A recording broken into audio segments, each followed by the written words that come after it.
Hi everyone, welcome to गुरुमंत्र शिक्षा का ग्रंथ। I hope you people are doing good. So आज के लेक्चर के अंदर हम लोग कंटिन्यू करने वाले हैं फ्रॉम यूरिन फॉर्मेशन।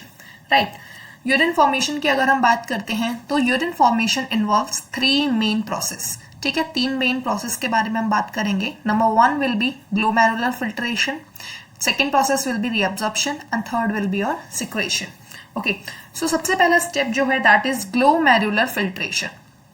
ठीक है, ये किसके थ्रू होता है? Which is carried out by glomerulus, और इसीलिए इसे बोला जाता है ग्लोमेरुलर फिल्ट्रेशन। ठीक है, on an average 1100 to 1200 ml of blood is filtered bye kidney पर मिनट। ठीक है, इंपॉर्टेंट है ये डेटा, विच कॉन्स्टिट्यूट रफली 1/5 of the blood pumped out by each ventricle of a heart in a minute. ठीक है, ग्लोमेरुलर कैपिलरी की अगर हम बात करते हैं तो वो 3 लेयर्स से मिलकर बनी हुई होती है। That is endothelium of glomerular blood vessels, epithelium of Bowman's capsule and a basement membrane between these 2 layers. ठीक है, तो 3 लेयर्स हो गई आपके पास। इसके अलावा अगर हम बात करते हैं अल्ट्रा फिल्ट्रेशन की, तो जो एपिथेलियल सेल्स होते हैं बोमन्स कैप्सूल के, उन्हें कहा जाता है पोडोसाइट्स। ठीक है, और ये जो पोडोसाइट्स होते हैं ये काफी ज्यादा माइन्यूट स्पेसेस क्रिएट करते हैं, इसीलिए इन्हें बोला जाता है slit pores. Okay, so blood is filtered so finally through these membrane that almost all the constituent of a plasma except the protein pass into the lumen of Bowman's capsule, इसीलिए इसे बोला जाता है अल्ट्रा फिल्ट्रेशन। सो क्वेश्चन कहाँ से arise किया जा सकता है कि अल्ट्रा फिल्ट्रेशन जो प्रोसेस है वो किसके थ्रू हो रही है, वो किस वजह से हो रही है? क्योंकि बोमन्स कैप्सूल में आपके पास जो एपिथेलियल सेल्स हैं बोमन्स कैप्सूल के, उनके पास पोडोसाइट हैं और जो कि स्लिट पोर्स की तरह एक्ट करते हैं, तो इस वजह से ये अल्ट्रा फिल्ट्रेशन में हेल्प करते हैं। ठीक है, नेक्स्ट अगर हम बात करते हैं amount of filtrate formed by the kidneys per minute, that is known as glomerular filtration rate, जिसे आप जीएफआर के नाम से भी जानते हो। तो जीएफआर क्या है कि कितना फिल्ट्रेट फॉर्म हो रहा है बाय द किडनी पर मिनट। ओके, जीएफआर की अगर हम बात करते हैं एक हेल्दी इंडिविजुअल के अंदर, तो दैट इज अप्रोक्सीमेटली 125 ml पर minute, that is 180 litre per day.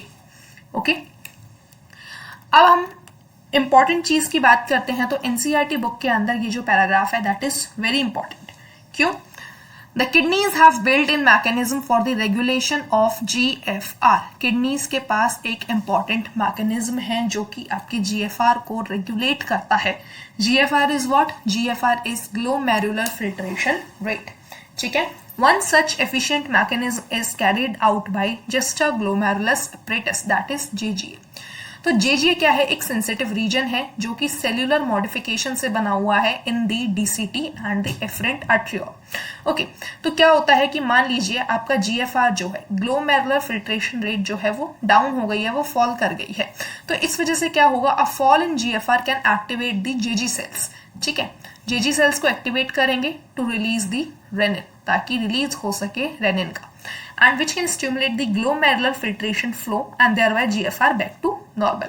तो सिंपल सा प्रोसेस है, जैसे ही आपका फॉल हुआ GFR में तो इससे क्या होगा? जीजी सेल्स एक्टिवेट हो जाएंगे। जीजी सेल्स एक्टिवेट हुए तो वो रेनिन को रिलीज करवाएंगे, और जैसे ही रेनिन रिलीज हुआ तो वो स्टिमुलेट कर देगा ग्लोमेरुलर फिल्ट्रेशन, या फिर आप बोल सकते हो ग्लोमेरुलर ब्लड फ्लो को, एंड देयर बाय जीएफआर जो होगा वो बैक टू नॉर्मल आ जाएगा। राइट, नेक्स्ट हम बात करते हैं, next step is your reabsorption. So comparison of volume to the filtrate form per day, that is your 180 litre per day with that of urine release, that is 1.5 litre. Okay, तो ये क्या suggest कर रहा है कि 99% of जो filtrate होता है that is reabsorbed by the renal tubules. तो रीअब्सॉर्प्शन किसके थ्रू होता है? With the help of renal tubule, और इसी को हम बोलते हैं रीअब्सॉर्प्शन। ठीक है, जब भी यूरिन फॉर्मेशन होता है, यूरिन फॉर्म हो रहा होता है, तो ट्यूबुलर सेल्स जो होते हैं वो सीक्रेट करते हैं कुछ ions like H+ ions, K+ ions, ammonia into the filtrate. ठीक है, नेक्स्ट हम बात करते हैं about filtration, about functions of tubules. तो हम लोग यहाँ पे 4 चीजों के बारे में बात करने वाले हैं, PCT, loop of Henle, DCT and collecting duct. PCT की बात करते हैं तो lined by simple cuboidal brush bordered epithelium. इससे क्या होता है? सरफेस एरिया इंक्रीज हो जाता है for the reabsorption. 70 to 80% electrolytes और वाटर का रीअब्सॉर्प्शन होता है in the proximal convoluted tubule. ठीक है, ऑल्सो हेल्प करती है to maintain the pH ionic balance of the body. Right. इसके अलावा हेनलेज लूप की हम बात करते हैं तो हेनलेज लूप में रीअब्जॉर्प्शन सबसे ही ज्यादा कम होता है असेंडिंग लिम्ब में, ठीक है। ये रीजन कहाँ सिग्निफिकेंट रोल प्ले करता है, in the maintenance of high osmolarity of medullary interstitial fluid, ठीक है, इंपॉर्टेंट है ये। डिसेंडिंग लूप जो होती है हेनलेज की, that is permeable for water but impermeable for electrolyte, okay. इसी तरीके से ascending limb is impermeable to water but allow transport of electrolytes, तो एक दूसरे के अपोजिट है ये। नेक्स्ट हम बात करते हैं डीसीटी। डीसीटी में कंडीशनल रीअब्जॉर्प्शन होता है सोडियम आइंस का और वाटर का, ठीक है। DCT is also capable of reabsorption of HCO3 and selectively secretion of hydrogen and potassium ions. Okay. Next हम बात करते हैं about collecting duct. Collecting duct की अगर हम बात करते हैं तो collecting duct एक सबसे longest duct है that extends from cortex to the kidney to the inner part of medulla. Cortex से निकल के ये medulla तक जाती है, okay. Large amount of water जो होता है वह कलेक्टिंग डक्ट में आपका रीअब्सॉर्ब हो सकता है। It also plays a role in maintenance of pH and ionic balance of blood by selective secretion of H+ and K+ ions. Okay. Next हम बात करते हैं mechanism of concentration of filtrate. तो मैमल्स जो है आपके पास, मैमल्स जो है उनके पास एक एबिलिटी है कि वो कॉन्सेंट्रेटेड यूरिन प्रोड्यूस कर सकते हैं, और इस यूरिन को कंसेंट्रेट बनाने में आपके पास दो ऑर्गन्स काम में आते हैं, आप बोल सकते हो, that is Henle's loop and the vasa recta, ठीक है। Flow of filtrate in these two limbs of Henle's loop is opposite direction, thus form a counter current. तो ये जो फिल्ट्रेट होता है, फ्लो जो होता है फिल्ट्रेट का, ये एक दूसरे के अपोजिट डायरेक्शन में चल रहा होता है। कहाँ पे? In Henle's loop as well as in vasa recta. और इसी अपोजिट डायरेक्शन में जो फ्लो चल रहा होता है, इसी की वजह से एक काउंटर करंट मैकेनिज्म बन जाता है, ठीक है।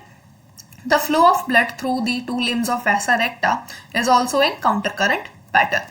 The proximity between the Henle's loop and vasa recta as well as the countercurrent in them help to maintain and increasing the osmolarity towards the inner medullary interstitium. तो क्या होता है कि जो काउंटर करंट मैकेनिज्म है, इसकी वजह से क्या होता है कि यहाँ पे आपकी जो ओस्मोलैरिटी होती है वह इंक्रीज कर जाती है towards the inner medullary interstitium, ठीक है। That is from 300 milli osmol per liter to 1200 milliosmol per liter in inner medulla. Cortex से इनर मेड्यूला की तरफ जब आप मूव करते हो तो 300 मिली ओस्मोल पर लीटर से 1200 मिली ओस्मोल पर लीटर में ये ओस्मोलैरिटी इंक्रीज कर जाती है, ओके। ये जो ग्रेडियंट होता है मेनली किस वजह से कॉज किया जाता है? ग्रेडियंट का मतलब क्या है? ग्रेडियंट का मतलब है डिफरेंस। तो ये डिफरेंस किस वजह से कॉज होता है? Due to the NaCl and urea.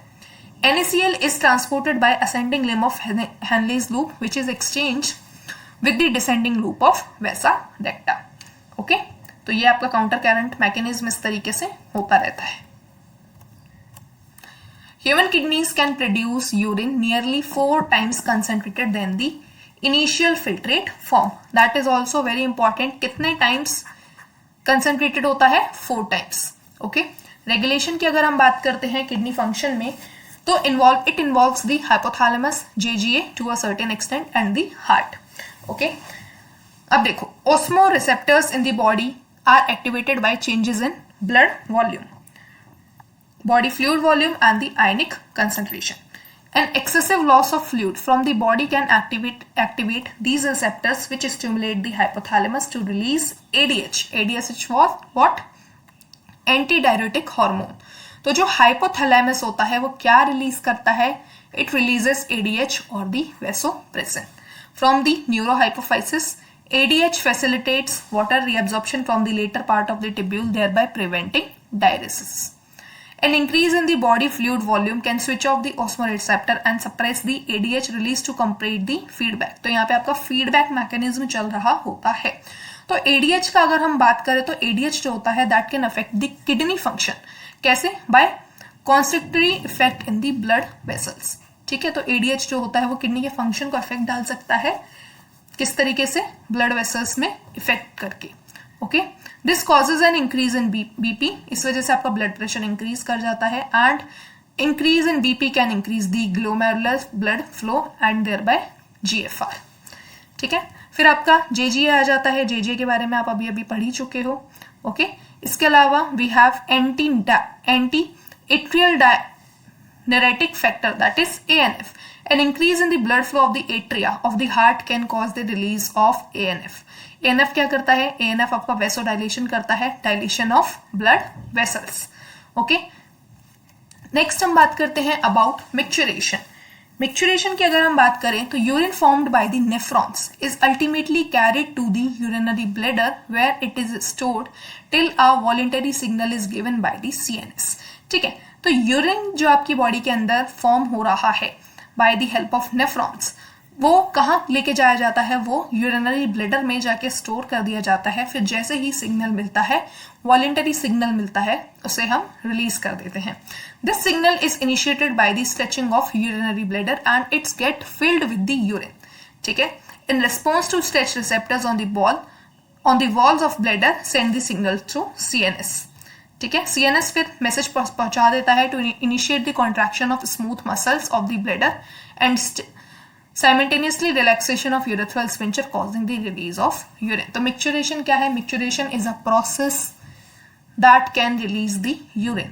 ठीक है, an adult human excrete on an average 1 to 1.5 liter of urine per day.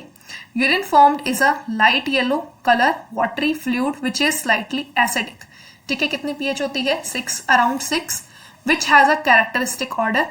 20 से 25 gram of urea is excreted out per day. ठीक है, तो ये कुछ इंपॉर्टेंट चीजें हो गई. अगर यूरिन के अंदर ग्लूकोज प्रेजेंट है तो उस कंडीशन को हम बोलते हैं ग्लाइकोसूरिया. कीटोन बॉडीज अगर प्रेजेंट है तो उसे बोलते हैं कीटोन्यूरिया. ठीक है, in urine and they all are indicative of diabetes mellitus. Okay, next हम बात करते हैं about disorders of excretory system. तो माल फंक्शनिंग ऑफ किडनीज, अगर किडनी में खराबी आ रही है तो that can lead to the accumulation of urea in blood, और इस कंडीशन को बोला जाता है uremia. Accumulation of urea in blood is known as uremia. ठीक है, और ऐसे कंडीशन में पेशेंट को हम एक प्रोसेस के थ्रू उनका ब्लड को प्योरीफाई करते हैं, दैट इज हीमोडायलिसिस. ठीक है, इसके अलावा हम बात करते हैं that is about renal failure. Renal failure means kidney का failure. Kidney transplantation is the ultimate method in the correction of acute renal failure. अगर किडनी किसी की फेल हो जाती है तो उसके अंदर सबसे अच्छा उपाय ये है कि उसका किडनी को ट्रांसप्लांट कर दिया जाए. Next is your renal calculi. Simple इसका मतलब है किडनी स्टोन. स्टोन और insoluble mass of crystallize salts that is oxalate form within the kidney. ठीक है, नेक्स्ट आपके पास जो बीमारी है that is glomerulonephritis, that is inflammation of glomeruli of kidney. So this was all about today's lecture guys. I hope आपको सारे के सारे इंपॉर्टेंट पॉइंट्स इस चैप्टर से समझ में आ गए होंगे. फिर भी अगर आपको कोई डाउट है तो आप कमेंट करके पूछ सकते हैं. Till next video, stay tune. Thank you very much. So guys, those who are new, I'm one of the educator on Unacademy also. Unacademy India का लार्जेस्ट लर्निंग प्लेटफॉर्म है. आप वहाँ पर मुझे नेहा तनीजा नाम से फॉलो कर सकते हैं. वहाँ पर आपको complete unit 1 to 13 syllabus complete करने को मिलेगा after taking the subscription. After taking the plus और आइकॉनिक सब्सक्रिप्शन आप वहाँ पर ले सकते हैं, जिसमें आपका कंप्लीट सिलेबस कवर होता है along with doubt sessions. PDF formats में आपको नोट्स मिलते हैं. Test series is there, recorded sessions will be there, and again aptitude part will also be considered. India के टॉप एजुकेटर्स आपको वहाँ पढ़ाते हैं. Again most of the important units मैं भी कम्प्लीटली वहाँ पर कवर कराती हूँ, specifically for CSI, UGC NET and other life sciences exam also. तो आप वहाँ मुझे ज्वाइन कर सकते हैं.